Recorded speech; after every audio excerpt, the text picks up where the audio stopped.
Hey guys, welcome to Loving Living Local. I'm Josh Marces, and we are joined today by NBC6 morning anchor Brad Cisak. Brad, welcome to the show. Thanks for having me. Appreciate it. Making my kind of hosting debut here on Loving Living Local. Yeah, for sure. I know you've made a little cameo on the show before. Brad, I've been here with him for 6 hours, and I just figured out that it's his birthday today. So happy birthday to you. Appreciate that. Thank you very much. You care to toss an age out there? One short of 30. Okay, so the 29th birthday for everybody, but it actually is.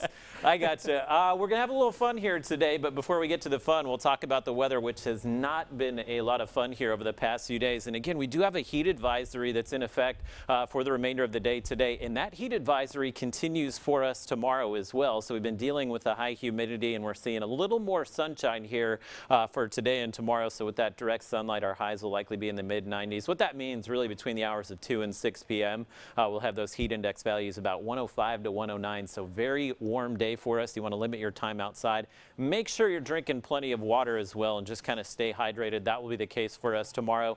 May see this heat advisory extended in some areas on Friday as well, but we will have some relief this weekend. Cold front moves through. It won't drop our temperatures a ton, but it will bring some cloud cover.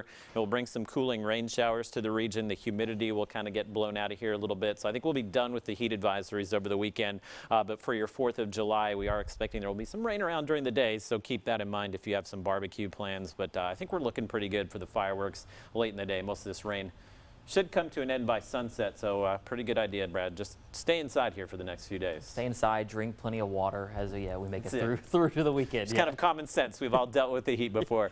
Well, you know what time it is. We have 6 things you should know, and number 1 on our list today.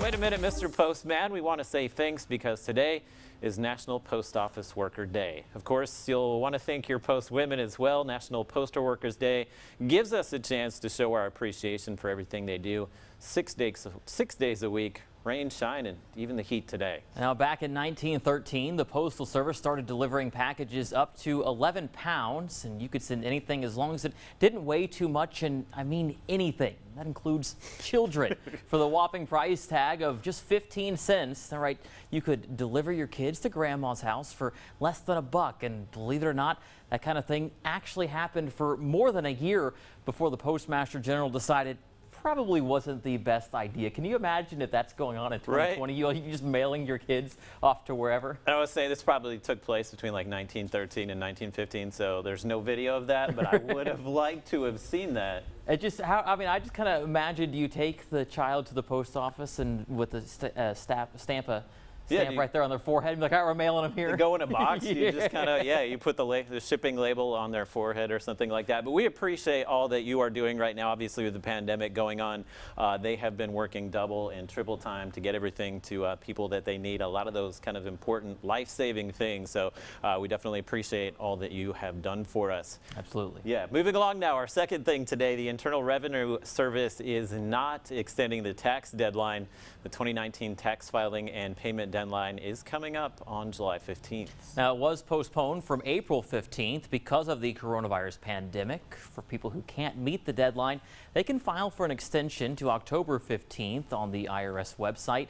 Now, states may have different deadlines for their individual taxes. I wrapped mine up a while ago. Yes. Already got my return from the IRS Pretty there. nice. So all taken care of. Don't have to worry about that July 15th deadline, but it is quickly approaching. I'm going to say I'm okay at math. Today's the 1st, 15th. That's 2 weeks away. 2 weeks away. Yeah, you've still got a little time to do that. We're not right up against the deadline yet, but obviously they did push that back a little bit earlier this year. So maybe something to consider doing here over the next few days if you have not done it yet. All right, 2020. It's been a crazy year, right? Well, if you're scared of snakes on the ground, don't listen to this story because the reptiles are also in the sky. The paradise tree snake has been known to scientists for some time, but they never really understood how the species and other like it are able to glide through the air. Well, researchers discovered the undulating motion the snakes exhibit while gliding stabilizes them, which allows them to fly further. Now, just a couple of footnotes to calm your nerves, which is good for me. First, the paradise tree snakes only live in South and Southeast Asia. Second, though these snakes are venomous, their venom is pretty weak. Like almost all snakes, they are considered harmless to humans, and I get they're physically harmless to humans. I don't know about mentally. Just you see a snake flying at you, it might freak you out. Just kind of mentally terrifying. Do you have a snake phobia? Not a big one. You know, the little snakes, little garden snakes, don't have a problem with those. If I happen to see the giant snakes or boas or anything like that, not a big fan of the snake exhibit at the zoo. I really don't do anything flying through the air. So, you know, whether it's a bird, I mean, it's just kind of unexpected when something comes flying at you like that. I can only imagine how I would handle a snake flying at me from any direction, but that would be probably a difficult thing to deal with. Look at that. I feel like it would be, you know, a little scarring. Like I said, the little garden snakes, things like that, I can just kind of walk around them, get away from them. Right. Flying snake, yeah, it's that. Any like water snakes, anything like that, not for me. I think it's a top 5 phobia for most people. Sharks is my big thing, but flying snakes, you can now add that to the list. Fourth today, a new study suggests that looking at red light can improve declining eyesight. One study found that a few minutes of gazing into a deep red light could have a dramatic effect on preventing eyesight decline as people age. One researcher said the red light stimulates the health of mitochondria, which are like batteries in our cells. Now, the hope is that the results can be replicated in future studies and approved by the FDA. The idea is to eventually make easy home-based therapy widely available. It would provide a new layer of protection against the natural aging processes that steal our eyes' sensitivity to light and ability to distinguish colors. You mentioned it's my birthday, getting older. I can notice that my eyesight has been kind of going down a little bit the last few years. Still, thankfully, don't need glasses, but I can see that maybe in the future that might be something that I need to look into. Have they been telling us for years not to look into the light?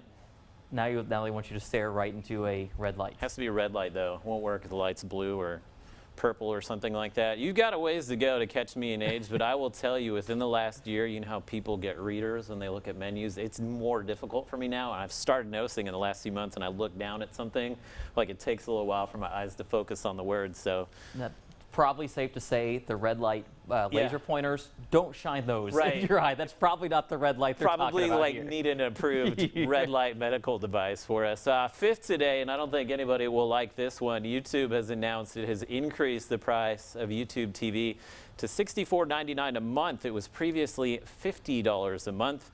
The new monthly price already in effect for new members. Now, existing subscribers will see changes in their subsequent billing cycle.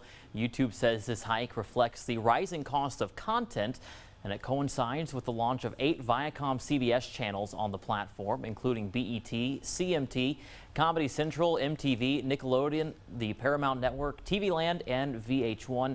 $65 a month. Plus, you still have to pay for your internet at home. I think that's more than what I pay for all of my streaming services. Do the math, like when you cut the cord, how much were you paying, but now you're paying for internet and YouTube TV, $65 a month. Plus, you're probably, as you mentioned a little bit earlier, you've got HBO, Disney Plus. Next thing you know, you're paying $200. It's the same price that you were paying for the cable. I kind of appreciate that they were just kind of upfront about it and they didn't try to slide it in like, hey, we're just going to increase it $2 or $3 a month every few months. They're just like, no, we're going right from the 50 to the 65. Just jumping it up, at least if you have YouTube TV, you know that it is coming your way and you're not going to be surprised when you look at your billing statement. There's a lot of other options out there. We'll see how this winds up working out for YouTube. And last today, scientists are experimenting with different non-medical masks to find the most effective face covering to help stop the spread of COVID-19. Now you can watch as a sneeze or a cough from a mannequin head wearing varying face coverings. The results showed that droplets from an uncovered cough were able to travel more than 8 feet. Now, droplets from a bandana-covered cough traveled 3 feet. With a folded cotton handkerchief, droplets traveled 1 foot and 3 inches. And with the cone-style masks, they traveled about 8 inches. Now, stitched quilted fabric masks were the most effective, with droplets traveling 2.5 inches. I kind of have one of those quilted masks like that, you know, and it seems like that kind of seems to be the way to go when it comes to the masks, is those sort of quilted ones. Right. But you could see just a drastic difference altogether compared to not wearing a mask to wearing any sort of facial covering. It's kind of fascinating, all the things that they have to study right now, but yeah, hopefully you just find one that's comfortable and you're able to wear it around. I think that's just kind of the key to the game right now. Yeah, like you see with that right there, kind of cool just seeing how they're able to sort of track how like a sneeze or droplets or anything like that can do with the weird sort of green kind of surrounding that mannequin there. It's amazing. We're learning more and more every day. Well, stay with us because when we return, Fernanda is heading to Benchmark in Texarkana for a refreshing drink to cool us off in the summer heat. And later in the show, we're showing you one local app that helps you eat, shop, and live local. That and more when we return.